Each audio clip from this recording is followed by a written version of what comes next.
Hi guys, నాకు ఈ topic మీద వీడియో చేయాలని ఎప్పటి ఉంది. ఈరోజు చేస్తున్నాను. ఈ టాపిక్ ఏంటంటే పొలిటికల్ పార్టీస్ డబుల్ స్టాండర్డ్స్. అంటే రాజకీయ పార్టీలు ఒక ఇష్యూపై ఒక వ్యక్తి చేస్తే ఇంకొక విధంగా, ఇంకొక చేస్తే ఇంకొక విధంగా డబుల్ స్టాండర్డ్ ఎలా మాట్లాడితే అనేది ఈ వీడియోలో తెలుసుకుందాం. ముందుగా ప్రస్తుతం జరుగుతున్న ఇష్యూ ఈ మధ్యప్రదేశ్ బీజేపీ మంత్రి చేసిన వ్యాఖ్యలు మన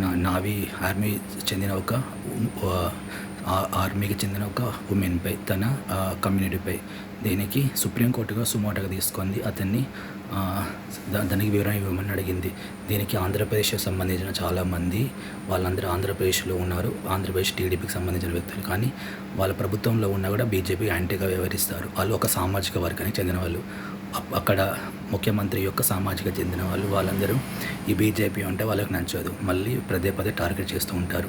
మరి అదే వాళ్ళు ఇప్పుడు ఆ మంత్రి గురించి అట్లా మాట్లాడిన వాళ్ళు తెలంగాణలో వాళ్ళకి ఏ పార్టీ అయితే నచ్చుతుంది, ఇక్కడ ఆ మంత్రి కేటీఆర్ పైన, సమంత పైన, నాగార్జున గారి పైన చేసినప్పుడు సైలెంట్గా ఉన్నారు. వాళ్ళు ఒక రకంగా సమర్థించారు. ఇది ఎంతవరకు కరెక్టు?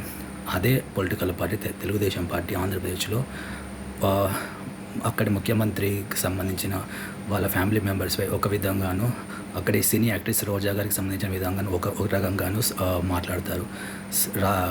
సినీ యాక్ట్రెస్ రోజా గారి మీద కామెంట్ చేసిన వ్యక్తికి లోక్సభ టికెట్ ఇచ్చి అతను ఎంపీ కూడా చేశారు. ప్రస్తుతం అతను విజయవాడ లోక్సభ సభ్యుడిగా ఉన్నాడు. ఇది వాళ్ళ double standards, TDP double standards. వీళ్ళు ఒక టాపిక్ ఒక విధంగా, ఇంకొక విధంగా మాట్లాడతారు. టీడీపీ వాళ్ళకు, అంటే టీడీపీకి అనుబంధంగా ఉన్న ఒక సామాజిక వర్గానికి, ముఖ్యంగా టీడీపీ ముఖ్యమంత్రికి సంబంధించిన ఒక సామాజిక వర్గానికి, వాళ్ళకు టీడీపీతో బీజేపీ కలిసి ఉన్న బీజేపీ పార్టీని పదే పదే టార్గెట్ చేస్తూ ఉంటారు. ఇక్కడ తెలంగాణలో వాళ్ళు కాంగ్రెస్ పార్టీకి సపోర్ట్ చేస్తారు. బీఆర్ఎస్ను వాళ్ళ బీఆర్ఎస్ పార్టీ యొక్క కుటుంబ సభ్యులను ఏదో విధంగా కామెంట్ చేస్తూనే ఉంటారు. వాళ్ళకి ఆంధ్రప్రదేశ్లో కాంగ్రెస్ నచ్చుతుంది, మళ్ళీ సెంట్రల్లో కాంగ్రెస్ నచ్చుతుంది. ఒక ఆంధ్రప్రదేశ్లో మళ్ళీ బీజేపీతో పొత్తు పెట్టుకుంటారు. ఇదే విధంగా కరెక్టో నాకు తెలియదు.